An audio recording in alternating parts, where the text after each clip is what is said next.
C'è un sito che tutti i milanesi conoscono. Prova a domandare in giro in dove la si trova la casa di riposo di musicisti del Verdi. È difficile trovare un quaidun che sa cosa risponde. Ma quanti di fatto sanno che si può andare dentro a visitarla? Eh sì, o andare a fare visita a un parente o una mese, oppure puoi andare dentro per di alter per andare a visitare la cripta in dove riposa il maestro con la sua seconda mie, Giuseppina Strepponi. Se invece si interessa a visitare l'ambiente, allora gavide andare a dare a una visita guidata, come ho fa me. Ecco, sono arrivato in Piazzale Bonarotti e lì, in mezzo alla piazza, c'è la statua del Verdi e la pare invitava ad andare a casa sua. Al maestro, che piaceva parlare di che la casa dei riposchi come la sua opera più se bella.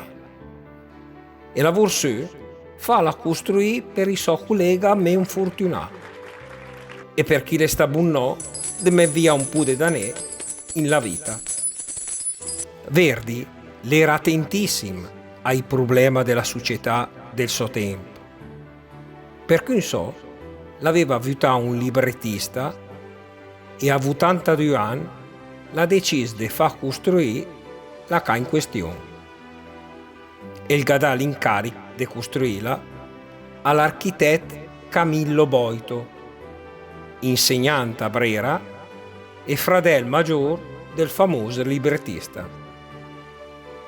La casa è stata inaugurata nel 1902, l'anno dopo la sua morte. Il maestro l'aveva dato anche istruzioni precise del suo testamento in merito alla sua sepoltura e al funerale. E soprattutto, il voleva minga vese ringraziare per quel che l'aveva fatto. Quando era morto, la cripta l'era non amò finita e in sci in andata ai suoi indicazioni per quel che riguardava il funerale. Un cer, una croce, un prete e un cavallo. Possibilmente alla mattina presto o al tramonto, per cercare di dare il meno fastidio possibile alla popolazione. Ma le sta portata al cimitero monumentale, in dove da 2 anni la riposava la sua seconda mie. Quando han finito di mettere in pe la cripta, la cerimonia del trasferimento di due morti dal monumentale è stata decisamente diversa. Sul piazzale del cimitero monumentale si è radunato un mar di gente e Arturo Toscanini la dirigì e va pensiero. In che in circa 60 ospiti, con una età intorno ai 85-86 anni. L'è aperta a tutti i musicisti, sia italiani che stranieri, che hanno più di 65 anni di età e che hanno lavorato professionalmente in della musica. Ma guardiamo un po' un quai ambiente. La sala Toscanini è la sala in dove gli ospiti ricevono parenti e amici e in dove fanno l'animazione settimanale. In la sala araba invece ghindente i cimeli del Verdi, che è il pianoforte originale del maestro, che è l'unico che ven mai suonato in nessuno, per rispetto del proprietario. Ghinanca 2 mobili con intarsi in eben e avori, d'una da Ismael Pasha, quando il sera cumos alla rappresentazione della Ida quando andò via il teatro del Cairo in del 1871.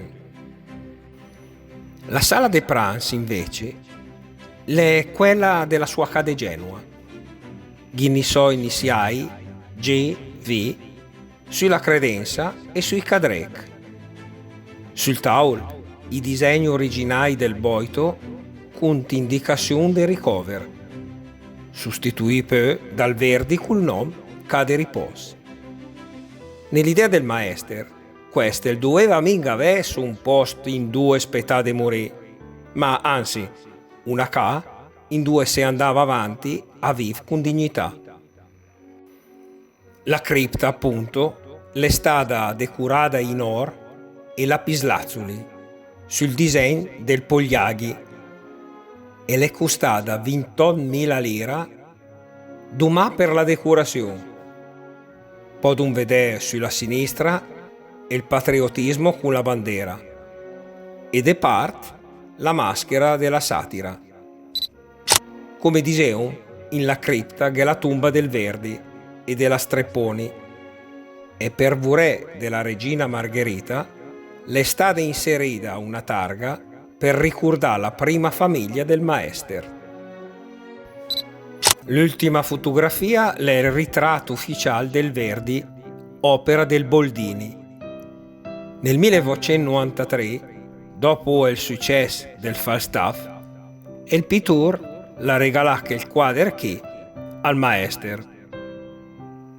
Per chi, come me, le più un giovinotto, questo è il quadro che hanno adoperato per stampare l'immagine del maestro sul biglietto di 1000 francs d'un quai anni fa. Speri di aver riuscito a far venire un po' di interesse.